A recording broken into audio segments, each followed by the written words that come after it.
tech, I decided to just go over a kind of basic red-white burn deck because they're kind of fun to play and they're pretty easy to pilot. I mean, it does take a little bit of skill and knowledge to know what to aim at the player and what to aim at creatures, but it's a relatively simple deck, but it still has that complexity that is pretty awesome. So this is just a basic one that was played by Timothy Mezoff at the most recent SCG Open, and so on the 5th, and he ended up getting 14th place. So his lands consist of 7 mountains, and that's it for basics. And this is a red-white deck.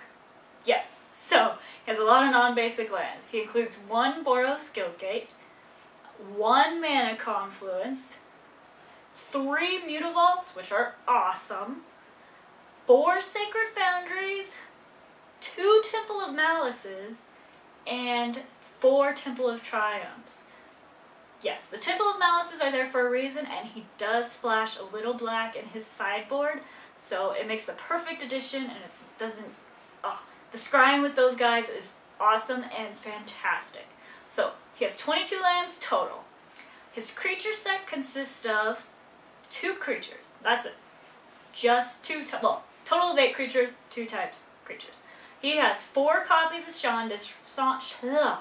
Chandra's Phoenix, 3 mana, 1 colorless, and 2 red for a flying haste 2/2.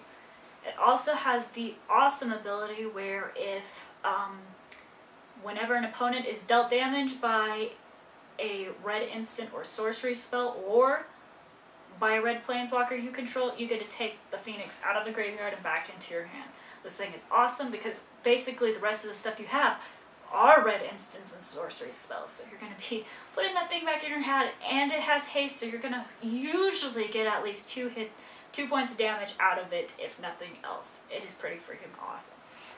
Alright, and his second creature, second set of 4, is Young Pyromancer. Now this is 2 mana, 1 colorless, and a red for 2/1, so it's not very tough, but whenever you cast an instant or sorcery spell, you get to put a 1/1 elemental token on the battlefield, so this can generate a huge number of creatures pretty quickly because, like I said, everything else in this deck is spells because it's a burn deck, and so most of it is going to be spells. So, the first spell he has is 3 copies of Chain to the Rocks. Now, 1 white mana, so it's only going to be playable off of the Mana Confluence, the Guildgate, the Temple of Triumphance, and the Sacred Foundries, but this is awesome. It takes care of all those big creatures that you don't want to waste 2 or 3 cards on just to get rid of off the field. You can just simply chain them to the rocks and bam, you're good. So, what you do is you enchant a mountain you control, and then you get to exile one of their creatures under Chain of the Rocks until Chain of the Rocks leaves the battlefield, and it's really awesome. Like I said, it gets rid of big creatures.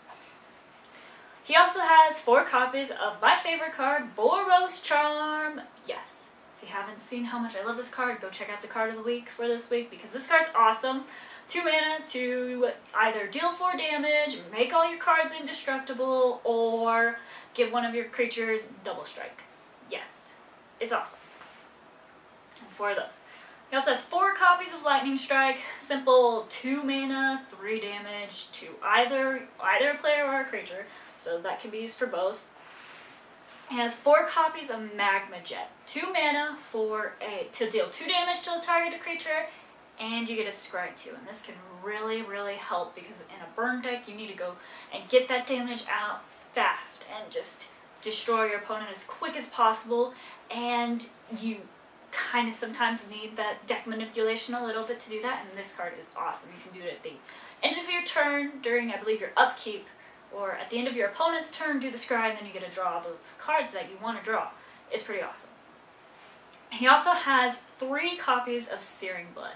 Now this is 2 red mana for a to deal 2 damage to a target creature, and when that target creature dies this turn, it also deals the opponent that controls that creature 3 damage. So you get 5 damage for 2 mana. Granted, they do have to have a creature on the board, and so on decks like blue-white control and stuff like that, it's not going to be as useful, but still, a lot of decks, especially like black aggro decks, this is going to be really awesome against. He also has 3 copies of Shock, 1 mana to deal 2 damage to target creature or player, simple as that. He has 4 copies of Skullcrack, 2 mana, that is awesome instant. Players can't gain life this turn. So if you're able to cast this on a Sphinx's Revelation or something like that, it's going to be ridiculously awesome. Because they're going to need that life, and being able to cast this on there and say, hey, you don't get that life, it's just going to blow them out. So you can't gain life, damage can't be prevented that turn, and it does 3 damage to target player. So not only are they not being able to gain life, they're losing 3. It's awesome. Especially only for 2 mana, and he has 4 of those in here. He also has 4 Warleader's Helixes. Now this is 4 mana, 2 colorless, a red and a white. But what it does is it's an instant that deals your opponent 4 damage and you get to gain 4 life. So that is pretty cool. Because, yeah, dealing 4 damage, even though it is 4 mana, it's still an 8-point life swing, and that's pretty awesome. He also has 1 copy of Mizzium Mortars in his main deck. 2 mana, you can overload it for a total of 6, and it deals 4 damage to creatures to target creature you don't control. If you pay the overload, you get to place target with all. So you either deal 4 damage to one of their creatures, or you can deal 4 damage to all of their creatures they control. It can be pretty sick and a blowout, and especially if you can get up to that amount of land, if you are in that dire situation, it can really turn the tides. But usually you'll probably be playing it for the 2 because you want to get this out as fast as possible and get your opponent dead as quick as possible, and you don't want to let it linger and waste in your hand, and you don't want to get mana flooded up to that point to be able to cast it for the overload cost. So that's his main deck. Like I said, simple, 30 spells, 8 creatures, 22 land. It's a pretty basic deck.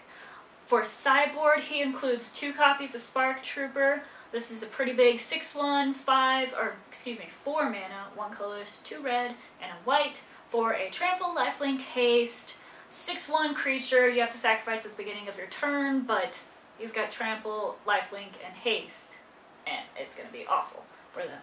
So 2 of those. 1 copy of Banishing Light, just another way to get rid of big creatures and things like that, or annoying things that you don't want to deal with. 3 white mana. For an enchantment, you get to exile target non-land permanent until it leaves the battlefield, the Banishing Light. He also has 2 copies of Nyx-Fleece Rams. I like this card. It is pretty sweet, and against all the aggro decks, this is going to be awesome to bring in. It's a 2 mana creature for an 0/5, and you get to gain life on your upkeep. It's great. It's awesome. And it's enchantment. It triggers Constellation, which I like, but in this deck it doesn't really matter that. Alright, he also has 4 copies of Satyr Firedancer. Now this is an awesome 2 mana for a 1/1, but whenever an instant or sorcery spell you control does damage to your opponent, it deals that much damage to either to a target creature that player controls. So that's pretty awesome. You're basically getting 2-for-1 with all your spells, which is fantastic, because who doesn't want to get 2-for-1 on all your spells? Yes. 2-for-1ing the Boros Charm, I'm going to deal 4 damage to you and 4 deal damage to that creature for 2 mana. Yes, it's beautiful, it's awesome. And he has 4 of those in here, because it's good. He also includes a final copy of Searing Blood, and he also has 2 copies of Wear and Tear. These are the dual cool split-sided ones that you have to turn your head sideways to read on most things, but I'll try and make sure it's not sideways and that you can still read it. So the red side, you get to destroy a target artifact for 2 mana, and on the white side you can destroy a target enchantment for 1 mana. You can pay the entire mana cost and do both if you have the ability. So we're going to be bringing these in against enchantment and stuff decks, and so like yeah, Constellation-based decks, this will be really good against to break up their combos and stuff. And he has 2 of those. He also has 1 Act of Treason, 3 mana for a sorcery, and you get to gain control of target creature until end of turn. Untap that, and it gets haste. It seems really similar to what's that, Harness by Force, where you basically get to do the same, except for that one's 1 colorless and 2 red. So once we rotate out, that'll be pretty easy to replace with that. He probably just chose this for the mana cost, whatever. It doesn't matter. But yeah, so that's there. It can definitely end games and get those big baddies out of the way so they can't be blocking and you don't have to worry about them and you can just deal a ton of damage to them. It's awesome. Alright, and his final 2 slots in the sideboard are for Toil and Trouble. Now this is where those Temple of Malices come in. So you can actually use the Toil side because you have that black mana available. So for 3 mana, 2 colorless and a black, you get to have target player draw 2 cards and lose 2 life. The 2 life part is more important in this case. You don't mind that they're drawing cards as much because you want to get the life total down, but you could also use it on yourself if you are running out of cards to play with. That's a possibility too. And the Trouble side is 3 mana, 2 colorless and red to deal damage to target player equal to the number of cards in their hand. So that can be really awesome to use against a control player who's trying to stay at their 7-hand limit for as long as possible and just get as many cards in their hand as they can, especially after Sphinx's Rev. It's great to use. So, just a basic burn deck this is. You'll see a lot of different variations of this, especially with the numbers Toil changed around a little bit. A lot of people will include things in their sideboard and replace stuff out of their main deck in this, but most of these types of deck are going to follow these, have a lot of these cards in them. Some will include Chandra, the Pyromancer person, Planeswalker, because she's pretty good in these decks. A lot of them will have very different mana base and won't be including those Temple of Malices in the Toil and Trouble because they're going to go more pure red-white style, but it's a really awesome and fun architect to play with because it seems like it's pretty simple and you can play it like it's pretty simple and just throw things at your opponent's head. But in order to be a really good burn deck player, you have to know when to throw stuff at your opponent and to throw things at their creature.